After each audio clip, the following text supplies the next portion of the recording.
Hey. Welcome to episode 186 of Awkwardly Awesome Podcast. I'm your host, Jason Freeman, and as usual, as happens every week, I come all prepared with my glorious speech impediment, and I like making jokes like that. But let me, before I get too much into the jokes, let me tell you a little about our guest today.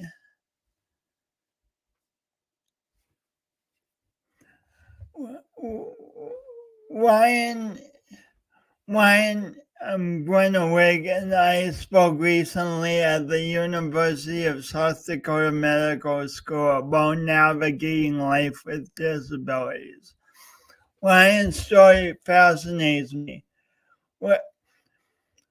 Whereas my speech impediment is known the second I open my mouth, and my coordination differences become apparent if you toss a basketball my way.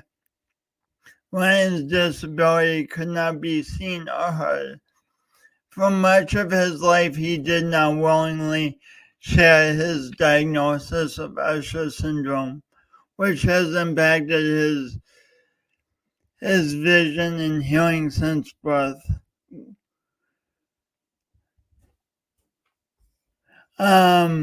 So that's the teaser, and then we'll. I don't think you're usually supposed to identify the teaser, but I just did. We'll be back in a sec. Back in one sec. This is awkward.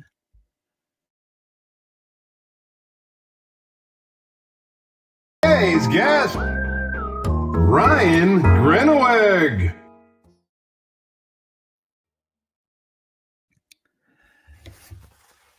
No, we're back. Now Ryan is at a point in his life where he speaks about what he long tried to hide. He writes, as I age, my vision has gotten worse, to where I am legally blind. This means I am no longer able to hide my disability, leading me to learn to share more about it. It's not easy, but with the help of my family, I am learning to share, advocate, and accept.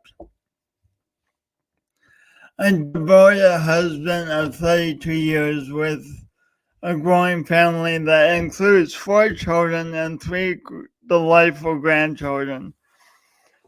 Ryan, who has initials behind his name, which I'll ask him about, is the Director of Community Education at the USD Center for Disability Stanford School of Medicine. He's active on numerous boards and committees, currently trying to that advocate on behalf of individuals with disabilities. Please help me welcome to Awkwardly Awesome Podcast, Ryan Groeneweg. Hey, welcome, Ryan. Yeah, thank you very much for that introduction. Probably the best one I've ever gotten. First question, I know you pronounced your name, and I know my the guy I work with pronounced it right, but I also know I mispronounced it twice. How do you say your last name? Groeneweg. Groeneweg. Yeah, you said it much better than many people do. So I bet it gets pronounced once in a while. Yeah, say it again. Is that what you ask? No, I bet it gets mispronounced once in a while. Yeah, so that's a perfect example. You know, my hearing sometimes doesn't help me. Know what was exactly said. it gets mispronounced a lot. That's just the nature of having that many E's in your last name. Since I was a child, mispronounced, misspelled. Lots of awkward introductions in the past for sure. So Ryan, will you please tell me about the place you grew up? Okay, I grew up in Northwest Iowa, Rock Valley. There's a lot of Dutch um, names in Rock Valley, Iowa, and so this is the period of around the 70s, 80s, where I spent most of my childhood and teenage years, up until about 1990, at which point when I left Rock Valley in that community, I went off to college and marriage, and I really never moved back. What are some of your favorite memories of growing up in a small town? It's a farming community, really. I mean, I grew up on a farm, so I lived outside of Rock Valley, and some of my favorite memories, of course, are just farm life. Being outdoors all the time, hunting, fishing. I went on a lot of fishing trips with my dad when I was young, and into high school. Absolutely loved it. Had some good friends that I like to go into town and see. Favorite memories are like arcades, going to the bowling alley, things that really don't exist anymore. That in that form, anyway. Were you involved as a young person in the work of the farm? Yeah, yeah. I mean, I we raised hogs. We were a hog farm, and so my life was kind of operated around doing chores. I did chores early in the morning when I got older. I had two older brothers as well. But when they moved out, I inherited the bulk of that work, and yeah, so I was feeding pigs in the morning, and then I'd go to school, and then after school we'd have sports, football, wrestling, and then I'd go home and do chores at night, and then kind of rinse and repeat. Saturdays were also kind of a heavy farm day. We had a lot of work to do to clean out the buildings and kind of take care of the properties. So yeah, it's just a way of life that I really enjoyed. Hard to replicate that when you raise your own children like we did in a small town in town. Um, you know, my my list of chores for my kids, Jason, is like, hey, have you taken the garbage out? Mow the small lawn. Yeah, hard to keep four kids busy that way. What chore on the farm did you find most challenging? Uh, Manure, scooping manure. You know, yeah. I mean, we had to clean the buildings out, and so that would be the one task that we would dread. And so cleaning up where all the pigs would live in the building wasn't something I looked forward to, but it had to be done. Fresh hay had to be put down, or straw had to be put down for the sows, and um, that was a lot of work. Manure sounds heavy. Like it's not only obviously smelly, but it sounds like heavy work too. Oh, it's very heavy. you know, uh, yeah, it's very heavy. The buildings are fairly large. We Back then we did have a tractor that we could use that would help us scoop up most of it, but a good portion of it had to be shoveled. So we did a lot of shoveling, and I would say that it's a good way. It's a good way to build up some muscle and some strength when you're out in the country. That kind of farm boy strength was something that myself and my brother probably had. I have to ask, what do you do about the smell as you're cleaning? Honestly, you don't notice it. It's kind of odd when you're on the farm, and you travel or you live out there. You kind of adjust, and you really don't notice it that much. If you were to drive by a farm now, it's somebody that's not living on the community, myself included, it instantly kind of assaults your senses. You're like, holy cow, this is so strong and difficult to be around. I can't imagine living out there. But when you're around it, and growing up in that community, you really don't smell it that much. If I had asked you when you were 7, Ryan, what do you dream of being when you grow up? What would you have said? Oh, the age of 7. You know, I probably would have dreamt of being a football player. I'm kind of a lifelong fan of the Chicago Bears. Hmm. They were a rising team in the '80s. My dad was a Chicago Bears fan, and so I'm sure I was watching Walter Payton and some of the other greats from the Chicago of old, the team of old. So they won a Super Bowl in that too, didn't they? They did, yeah. Last time they've won a Super Bowl. It's been a long time.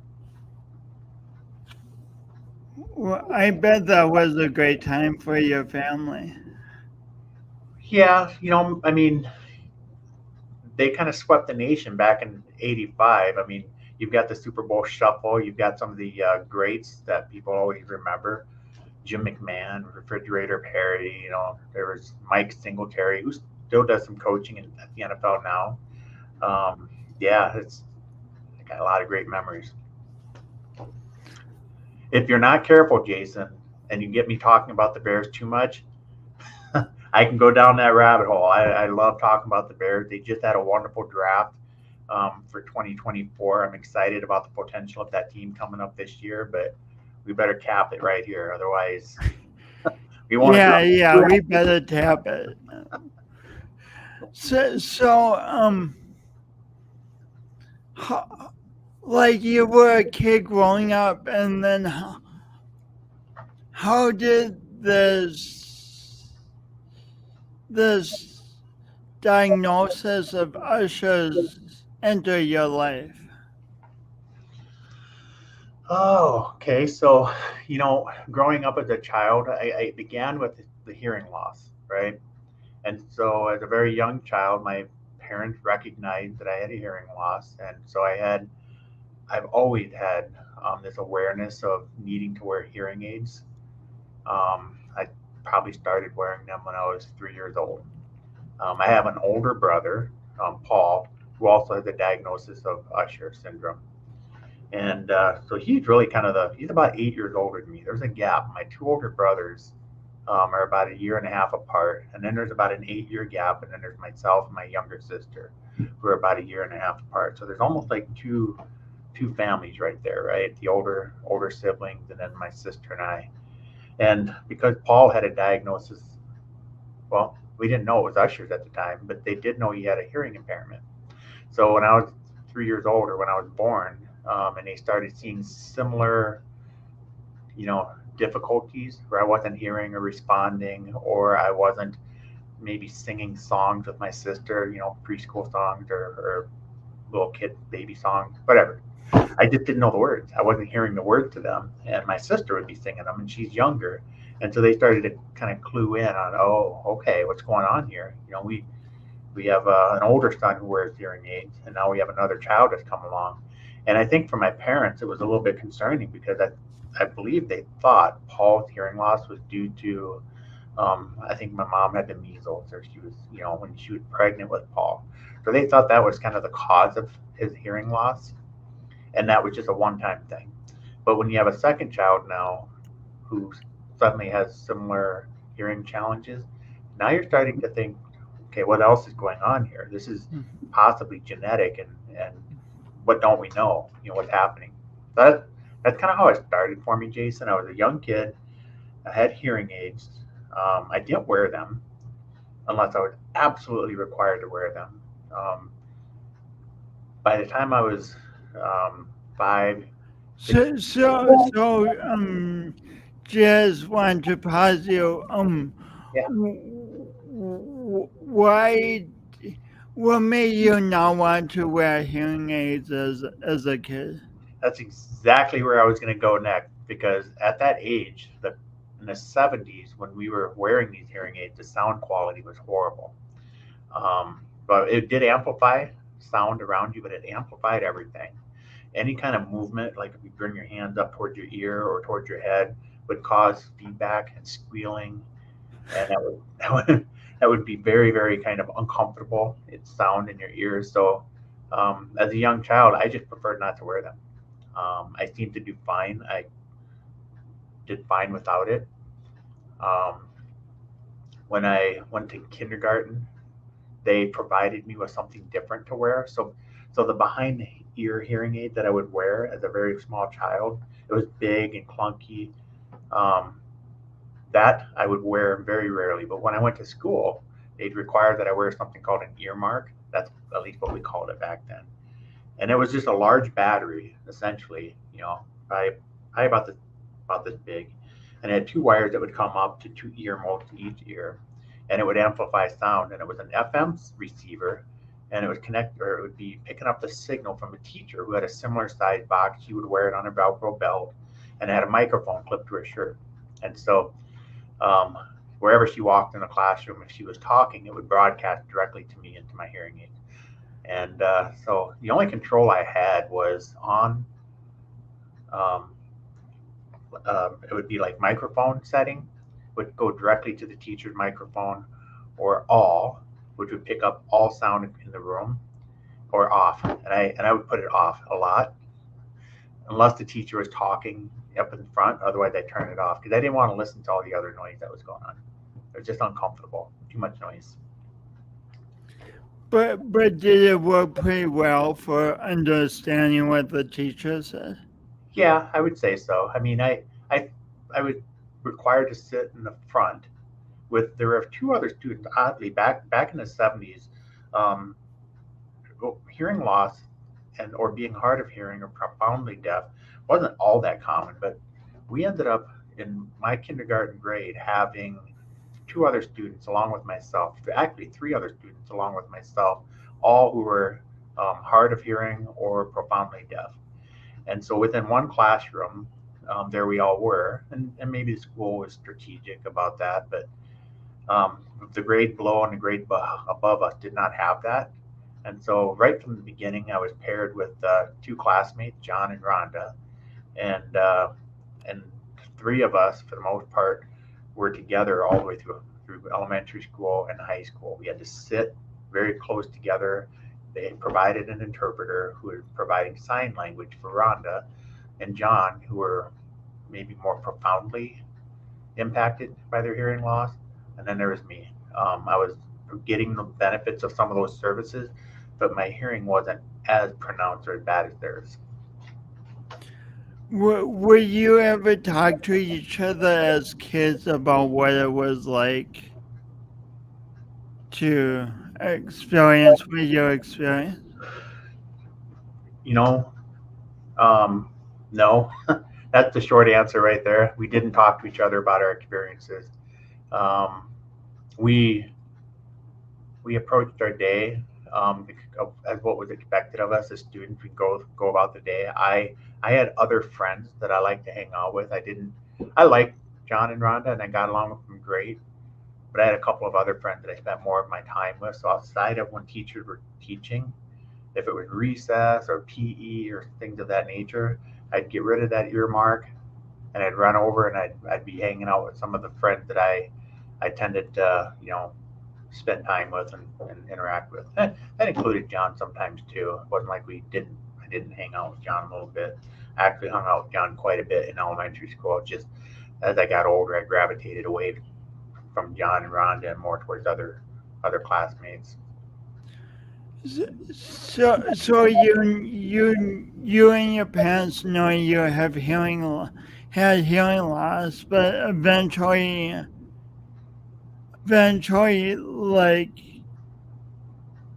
how did the diagnosis of Usher's come into your life? So probably around the time that I was 5 or 6, you know, um, the chronology on this, I don't have it down as a precise, but as I mentioned before, my older brother, who was about 8 years older, both of us wore hearing aids, but he started to have some difficulty with his vision. And the story goes that on the farm, the two older brothers were out in one of the buildings. They had to clean it out, and he had to chase the pigs out of the building. And so they would go in the building. It's a big building, big big barn, and there'd be one or two light bulbs that would light up the whole area. So it's pretty dim and gloomy. And, Dan, my oldest brother, would tell Paul, hey, there's still a pig back there. Go chase him out. And Paul would argue and say, there's nothing back there. He wasn't seeing it. And Dan would say, hey, it's right there in the corner. It's right in front of you. Paul would get frustrated. And so they started having arguments about what Paul was or wasn't seeing. Of course, Dan didn't know he couldn't see. He wasn't understanding what was going on. Paul wasn't understanding. And then I think Paul, around that time, also went to see an eye doctor because he needed prescription glasses. And the optometrist noticed that his retina was looking different, developing. He was concerned enough that he said, I think that you may have retinitis pigmentosus, or RP, which is commonly associated with Usher syndrome. He didn't know what Usher syndrome was probably at that time, but he did see that there was something concerning there. And so they sent us to the University of Iowa as a family, and we did some genetic testing, and they did quite a bit of assessments on our eyes, our vision, etc. And I can remember as a young child going through that testing process. It was uncomfortable. I was young, so I didn't fully understand it. And the net result out of it was they informed my parents that both Paul and I had a diagnosis of Usher syndrome, a genetic condition that both parents were carriers for Usher syndrome, and a 1 in 4 chance that when you have children, it'll be expressed. Well, they had 4 kids, and 2 of them, so 50% of their kids ended up receiving the trait to where it's expressed, and that would be Paul and I. And there isn't any history in our family, in the past, any past ancestors or relatives. Oh, interesting. Nobody has it, and there hasn't been anybody since. So like Paul has some children and grandchildren. I have children, and we have grandchildren. None of them have the diagnosis either. So once you got the diagnosis, how did you comprehend it as a kid? Oh, the Wayback Machine here. So going back to the mentality of being, that young child, I don't recall really knowing what to think. I think I was told, I knew I wore hearing aids, and I was told that my vision was going to get worse as I got older. And the biggest thing that I was told was night blindness, that I would probably start experiencing night blindness. And that's what my older brother was struggling with. That's the first thing that starts to become noticeable with Usher syndrome. Usher syndrome, there's actually 3 types, type 1, 2, and 3. There's some research looking into a 4th type. And really the differences between all the different types and subtypes of Usher syndrome is a spectrum, different degrees of impairment. So the type 2 Usher syndrome is what I have, and it impacts both your vision and hearing. Both are, you're born with both. It's a dual sensory loss, and the hearing loss is fairly stable. Sensory neural hearing loss hasn't gotten worse, although I'm getting older, so I'm sure I have natural age hearing loss occurring on top of the sensory neural hearing loss that I have. But the vision is progressive, right? So you start as a young child, you can see about as well as other people can, but then as you get older, night blindness kicks in, and it starts to be difficult to see in the dark, and then your peripheral vision starts to close in. And as a young child, I really had a hard time understanding how fast was this going to be. I thought I was going to be completely blind by the time I was 20. Oh, wow. Yeah, I had no idea what it meant for my future and when my eyesight would be gone. And I started to develop at an early age, worries, I suppose, about where my eyesight would be. And, I didn't like it. I wasn't happy that I had a diagnosis now that was going to affect my eyesight, and of course I couldn't hear, and I was already very sensitive about the fact that I had to wear hearing aids, and I didn't like wearing them because I didn't think they were very helpful. So I was pretty active at not wearing my hearing aids, or talking about it.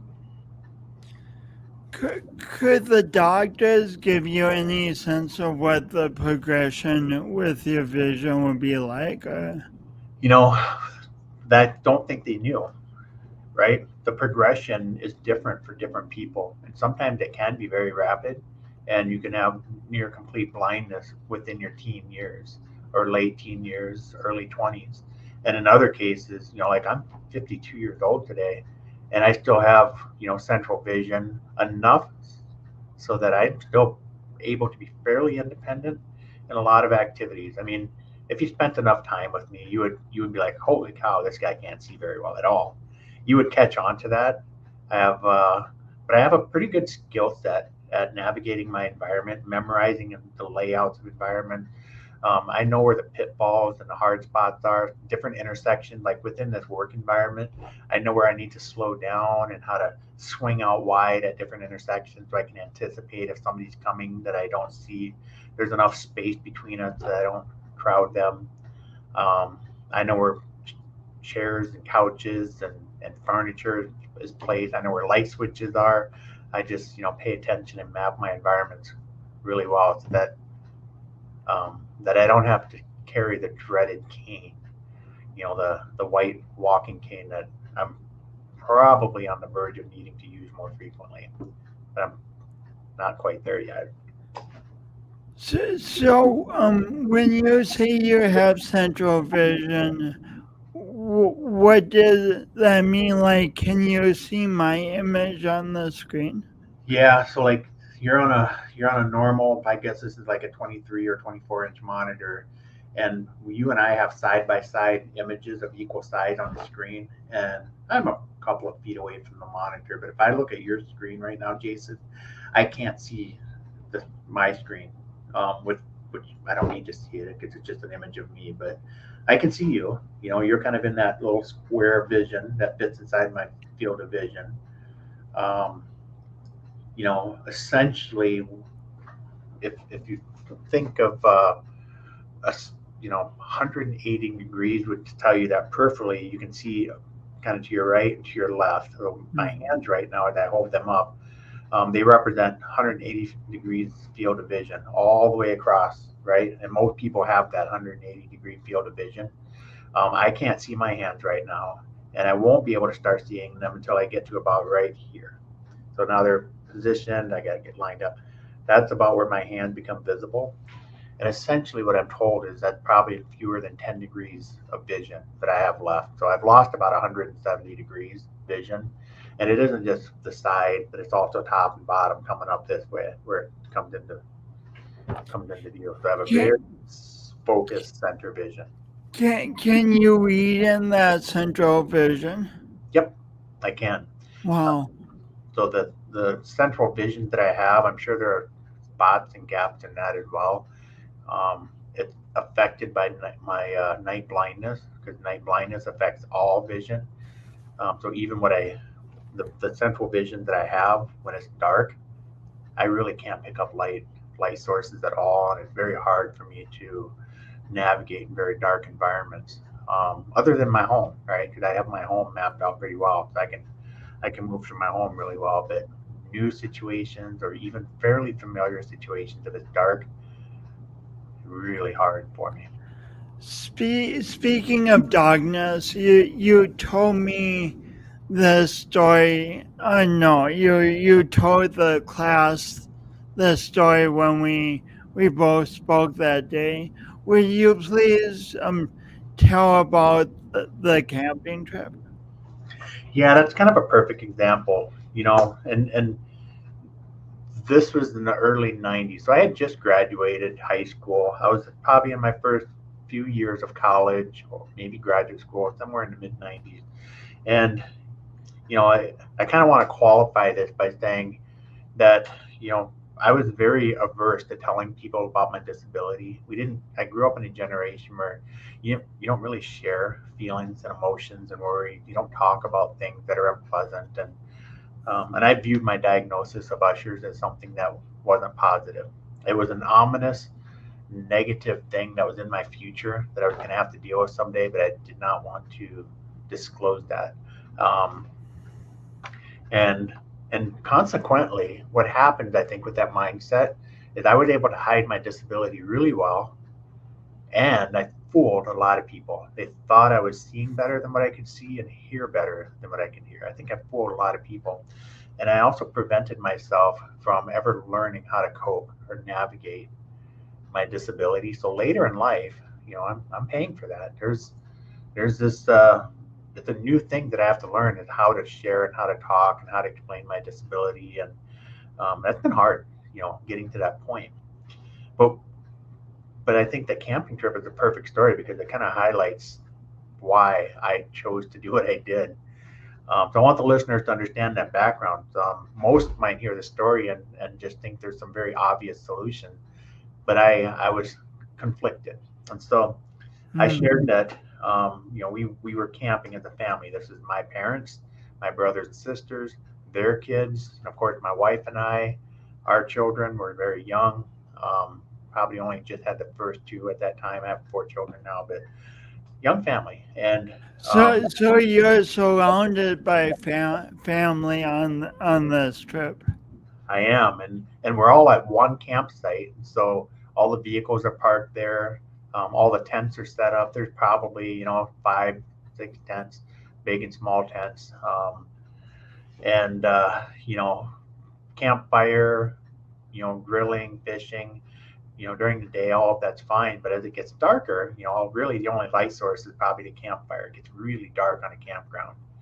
Um, and we were in a fairly kind of rustic campground. It wasn't like they had, lamp lights and things wired all over the place. There were no, you know, good sources of light, except maybe the bathroom, which was way on the other side of the campground. They have a single bathroom that, during the day it's fine, but at night that's quite a walk in the dark to get to. And so that morning when we were camping there that first night, that like 2 o'clock in the morning, I woke up having to go to the bathroom. Right, I drank too much pop and and I, like any farm boy does. And I had gone camping so many times before, Jason, with friends, through high school. And if you woke up in the middle of the night, you didn't really want to run all the way across the campsite to the bathroom. So we'd go find a tree, right? Mhm. That's a guy thing. Um, and so that was my plan. I got up at 2 in the morning. I was like, okay. I crawled out of the tent, and I'd never had problems like this before. But I crawled out of the tent, and I counted about 15 steps. This is an automatic thing I do, just so I knew approximately how far away from my tent I walked. And I figured I was in the direction that was toward an open clearing, away from any tents, and I relieved myself. And no worries, but I was in my boxers. I just quickly ran out, turned around, started heading back with the intent of crawling back into the sleeping bag and going back to sleep. And at this point, it seemed like a simple thing. You're Very heading simple. back. Yeah. Yep, very simple. I'd done this before on previous camping trips. Um, I'd never not had this happen, but when I turned around, it was extremely dark out, and there wasn't any ambient light sources. I just noticed, like, oh my gosh, it's really dark. But I wasn't concerned until I counted my 15 steps back to my tent and discovered there was no tent there. Oh, And I oh. was feeling around in the dark, if you can kind of envision this, and trying to think my way out of this. Like, oh my gosh, I've got to be really close. I have to be within a few feet. So I'm really trying to go left and right, Hmm. but I don't want to get disoriented. So I'm trying to stay oriented as best I can in my mind. Because again, I map my environment, so I have a picture in my head of where I am and where I should be. And I decided to back up a little bit and maybe see if I could find a different way to orient and go forward again and get back inside that cluster of tents. And it didn't happen a second time. It didn't happen a third time. And I was starting to panic a little bit because I was like, I'm getting lost. I'm not even sure if I'm pointed towards my campsite anymore. I could be wandering in the middle of this big open clearing.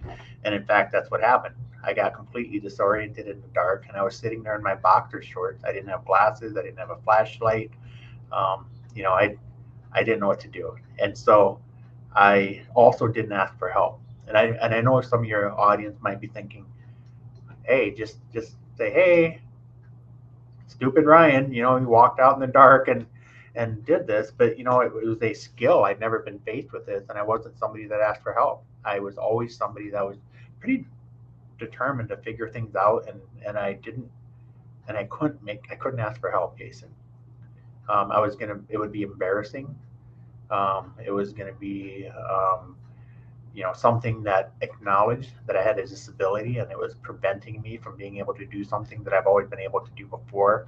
And I don't know if that's not a great mindset, but it is something that's driven me most of my life. And so there I sat, hopelessly lost in the middle of a campground in my boxers.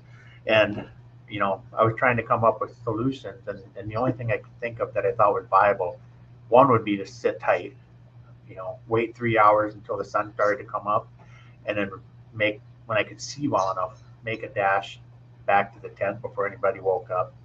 I didn't really like that. That meant sitting there for 3 hours and waiting. It's dark, kind of scary. And what I chose to do is I said, "Oh, I think I can walk and just keep going in a straight line. At some point, I should hit the paved road that encircles the entire campground, right?" And so that's what I started doing, kind of in the dark. I started walking and carefully crawling, and if I'd find a tree or something in front of me, I'd have to work my way around it or through it. Um, it was slow going, and I'm scanning, looking for any kind of light source, but I really couldn't see anything. It was a pretty scary event.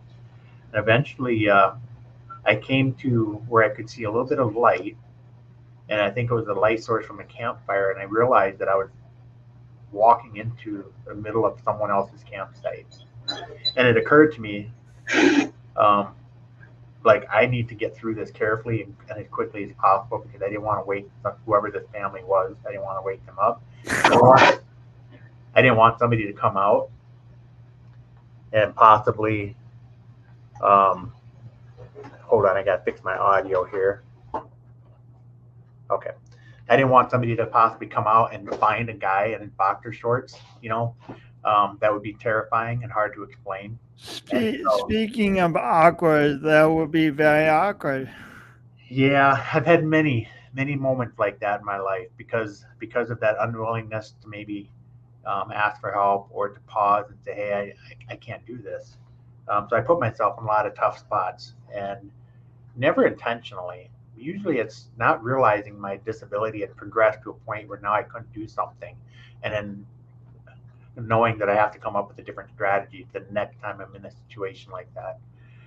Um, my When I landed on the road, I I said, okay. I mean, that was a tremendous relief. Like, okay, I'm out of the clearing, right? I now know that I'm on a path. I could feel the pavement under one foot, and the gravel slash grass that was the edge of the pavement on the other foot. And I started walking, knowing that I could find a wood post that was at the end of every campsite and find the camp number. I would trace it in the dark, and we were. I remember there was a low number, like in the teens or early 20s. That was our camp spot, and the one that I found, the first post that I found and traced a number, was like 60 or 70 numbers away. My gosh. So I knew that I had kind of wandered quite far and was going to be walking on this paved pathway. And so again, I'm walking barefoot in my boxers, hoping a ranger doesn't drive by or somebody doesn't have a 3 in the morning, reason to get up and drive somewhere. And I was also hoping there wouldn't be a dog tied to somebody's campsite post, Oh, wow. come charging at me in the dark because I wouldn't be able to defend myself. And so for the next hour, probably hour and a half, I did this slow kind of shuffle, keeping one foot on the pavement. I kept going and kept going and kept going and finding posts, counting numbers, so I knew if I would get closer and closer. And really, it was like a 2.5 hour walk in the dark like that before I eventually got to what I knew was our campsite with the post. Then found my dad's pickup, and then from the pickup, I was able to work my way and crawl into the tent. I was a mess, right? And my legs were just filthy and dirty, bug bites. But I was so happy. crawled into the tent. Everybody was still asleep. Nobody had woken up. They didn't notice that I was missing. Um, and yeah, I didn't tell anybody about it right away either. That was The next morning, you didn't say, "Hey, guess what I did last night?" no, I didn't. I mean, not right away. I think I told this story later. And a lot of my family will laugh when I share the story because I'll share it kind of a humor. They were there, and they had no idea. And to them, it's funny, it's hilarious. They also know that I can't see, and they know Paul, my older brother, cannot see. So it's very believable. They're like, oh, and they also know that I'm stubborn and I wouldn't ask for help, and so they just kind of roll their eyes, and it's a funny story, but you know, it could have been it could have been so much worse. I fortunately came out of it successfully, getting back to my tent without any major mishaps. It's an incredible story. Incredible. You mentioned during the time of the story you were in you might have been in graduate school, which reminds me, what are all the initials behind your name? Yeah, the initials, an EDS, is a specialist in education. I'm a University of South Dakota graduate of their school psychology program, and that was the start to my career, working as a school psychologist in public schools in South Dakota and Iowa and Minnesota, which is we spent about 15 years in Minnesota, and then later I had the opportunity to work in a specialty hospital and school called Children's Care Hospital and School, CCHS, and Mm. that was a higher level of developmental needs that these children displayed and behavior that they needed support for. And so I went back to school and picked up my certification as a behavior analyst. So it's a BCBA, board certified behavior analyst, and I'm currently I mean, I got that certification back in 2010, and here we are in 2024, so about 14 years later. I'm overseeing the South Dakota's first behavior analyst program at the University of South Dakota. So it's pretty exciting. So amazingly accomplished, an amazing contribution to in your professional life to the people you teach now and the people you've served in the past. How do you reconcile these two parts of yourself? Like there's one part of you that you just talked about wandering around a campground for hours on end in the middle of the night. This very scary situation, and then there's this other part of you that's so accomplished. How do you hold both of these things within you? Oh, that's a journey. That's what I'll go with, right? That's a journey, Jason. I mean, as somebody who is 52, I think I'm merging those two sides of myself together much better. I embrace my disability more. Um, a good part of this journey is my wife, somebody that has, if you were to see me out going for a walk with my wife, you'd see us holding hands, and she's she truly is my right hand, um, and my partner, but she holds my hand because she's also a guide, right? Because I struggle to see, the sidewalk and curbs and obstacles, and she and I have kind of this unspoken communication through our hand grip. So other people might look at us and see us walking and say, "Oh my gosh, you need to be holding hands when you're out for walks and stuff like that, maybe."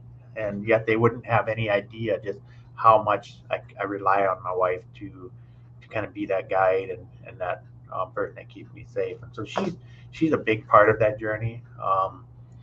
Between my wife and I, our faith in God is another element that has helped me to um, strive for more humility and to be more accepting of those struggles. And that's a big part of it as well.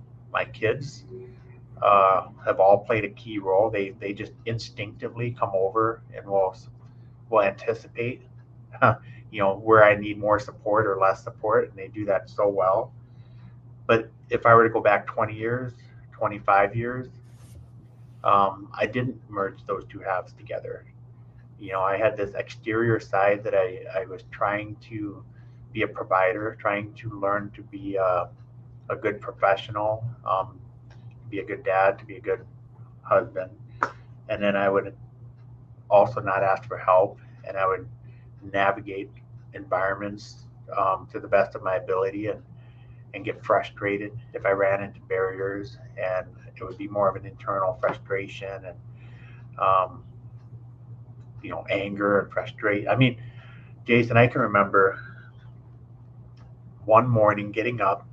This was before I was going to go to work. It was early in the morning. And like everybody, you're putting on your pants one leg at a time. And I bent forward to pick up a pair of pants off the floor that I was going to wear for the day. Um, and I didn't notice that my dresser drawer was open. And so when I bent forward, I smoked my forehead right on the very corner Oh, of that dresser, God. right? And so Oh, that low peripheral vision, not seeing below. So when I went down, I didn't brace for it. I hit it hard. And so I split this perfect little X on my forehead, and it was bleeding, and I was really angry. Pain does that. And so I slapped a Band-Aid over it. It was turning into a pretty sizable little bump on my forehead, bruising and swelling, and finished getting dressed. And then I went to work, and I was kind of embarrassed. Here I've got this big X Band-Aid on my forehead covering this wound. And then I went to work, and I had a meeting that afternoon, and and I was gathering some papers. I was in my office, and I bent down to grab my bag that was on the floor, and didn't notice the file cabinet drawer was out. And I oh, smoked my forehead 1 inch right below the other spot. So in the same day, I bent down and hit myself twice, and I had to have two separate Band-Aids covering both spots. And people ask, like, what the heck are you doing to yourself? What's going on? I don't remember how I answered it, but I didn't tell them, you know, oh, I have RP, and in some lighting conditions or some, situations, I don't see very well. And so when I bent forward, I didn't realize there was a drawer open, and I injured myself. And it really, really, I'm glad I didn't hit my eye, or I'm glad I didn't do it worse, because I hit it pretty hard. I didn't give an answer like that. I wished I could have. Instead, I probably made some kind of funny joke about, you know, upsetting my wife twice, and a couple of frying pans later, I finally learned my lesson, being a little bit slow to kind of learn, something like that, and kind of laughed it off and moved on. So, yeah, it would have been nice for me to, at a younger age, been able to merge the side of me that I always kind of fought and rebelled and resisted, to the professional side, or maybe the side that just wanted to be a kinder, easier going person. But it took some time. It was a journey. It still is a journey. back to the camping story for a sec. It also represents an extreme level of creativity and resourcefulness, and an ability to stay calm and think of a solution under stressful circumstances. Yeah, I would agree with that. I think if I were to look back on my life, I don't look backward with regret. You know, um, I know I didn't always handle it the best, but I would look back on it as a very defining quality that I've grown inside of myself: perseverance. Mm, Um, I there really wasn't a quit in me. There's this mindset of, I can do this, I can figure something out. Um, I've always been somebody that tried to be as realistic as possible about my disability. And you know 10 years ago, my wife and my daughter talked to me, and they told me, dad, or husband, we don't think you should drive anymore. And And I acknowledged it right away. And I said, you're right. I'm feeling anxiety every time I get behind the wheel. I'm always afraid there's something I'm not going to see. But that's a tremendous amount of independence to give up, is to be able to drive yourself where you want to go.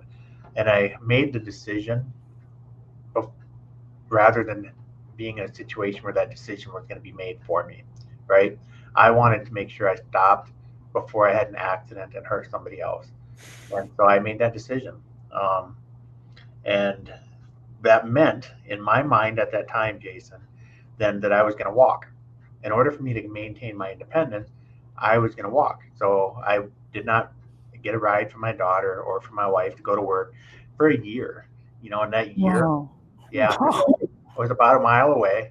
And so for about a year, I would get up and I would walk. I walked through blizzard, rainstorm, everything. And it was an internal struggle, is what that was. So for a year, I didn't want to give up my independence. And there was probably some bit of grieving going on, and I would put myself through that. People would pull up and see me walking to work and offer me rides, and I would wave at them and say, "No, I'm good." Obviously, I'm, walking through a blizzard on my way to work. It's not great, not smart, but it was just that process I had to go through, and um, being resourceful meant that I had a backpack on that I would carry with me that had weather gear.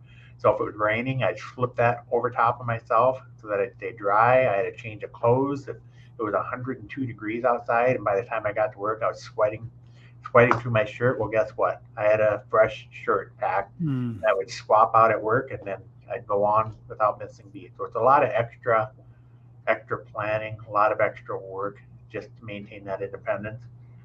And then I can remember kind of one summer, about a year later, my wife kind of looked at me and she said, "Can I give you a ride?" And I was like, "Yeah." Yeah, I think so. I was ready to accept it, and she's been driving ever since. And so she's my driver. I'm the navigator. And we moved to Sioux Falls some years after that. I was fortunate I walked for a year when I was in a smaller town, but we drive together. She actually has a job that's in the same location where I work. So we get up every morning and hop in the same car, come to work, park. She goes to her job and I go to mine. And then at the end of the day, we're very fortunate and blessed to be able to reconnect at the end of the day and drive home. So it works really well. So what would you tell a young person, say a 7-year-old, who had just gotten a diagnosis of Usher's and had no idea what that meant?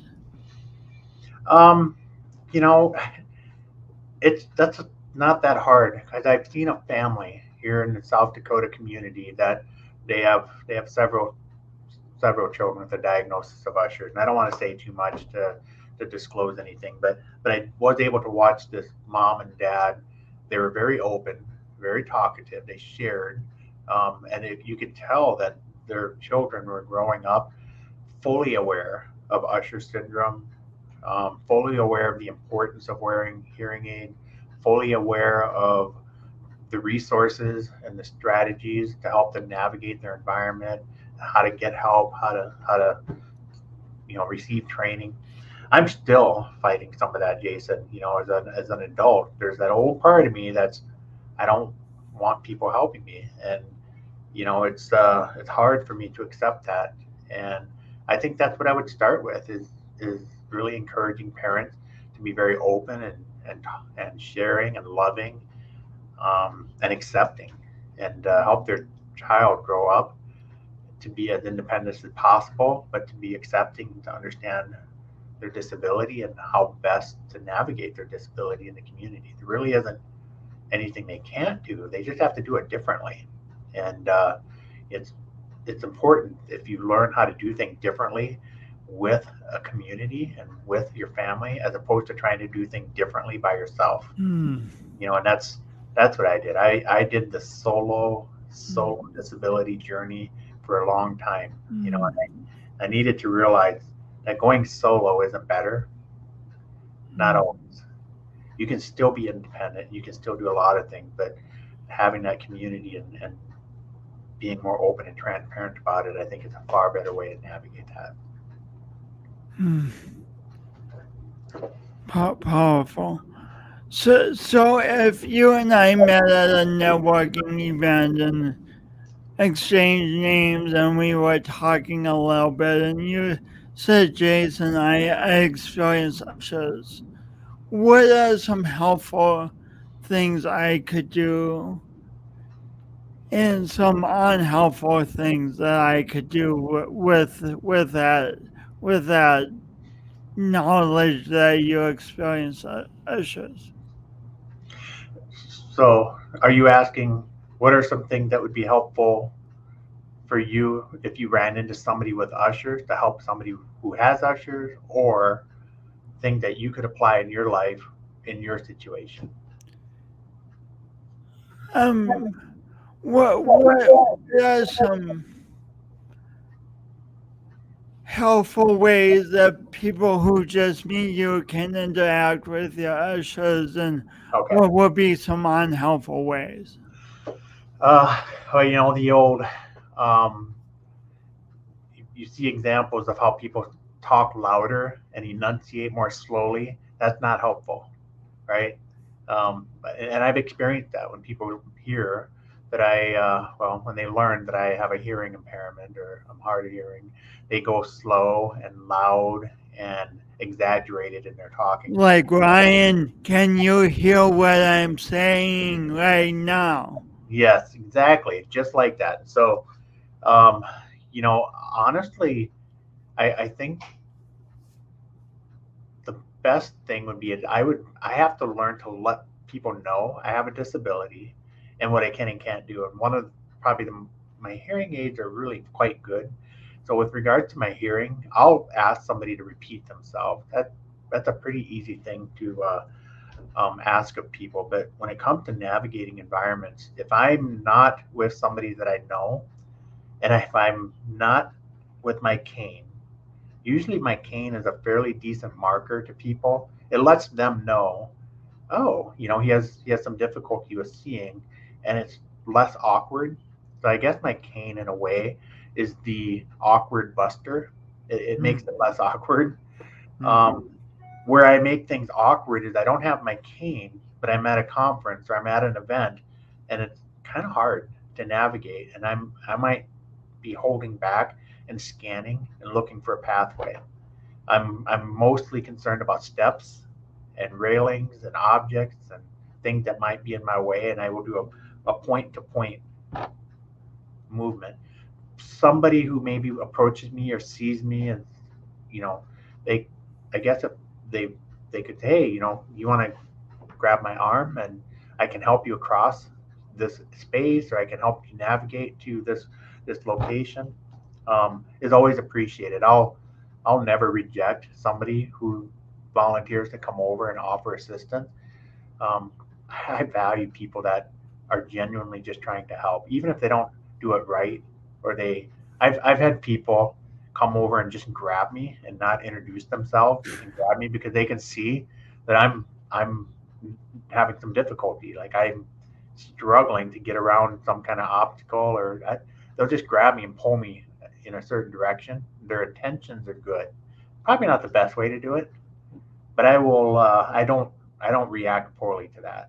I'm usually grateful, and I'll usually turn around and thank them. Then I'll explain what's going on because they probably think I'm drunk and that I'm stumbling around because of my inability to see. And so I just, oh gosh, thank you. I can't see in the dark, and I don't have my cane with me. I really should have it, huh? And I'll kind of make it a little bit lighthearted, but So always ask, if you think of it, to someone before you help them, I so think you so. I think don't it's a good start. idea. Yeah, it's a good idea to probably introduce yourself and ask if you can help, or again, I'm open to it.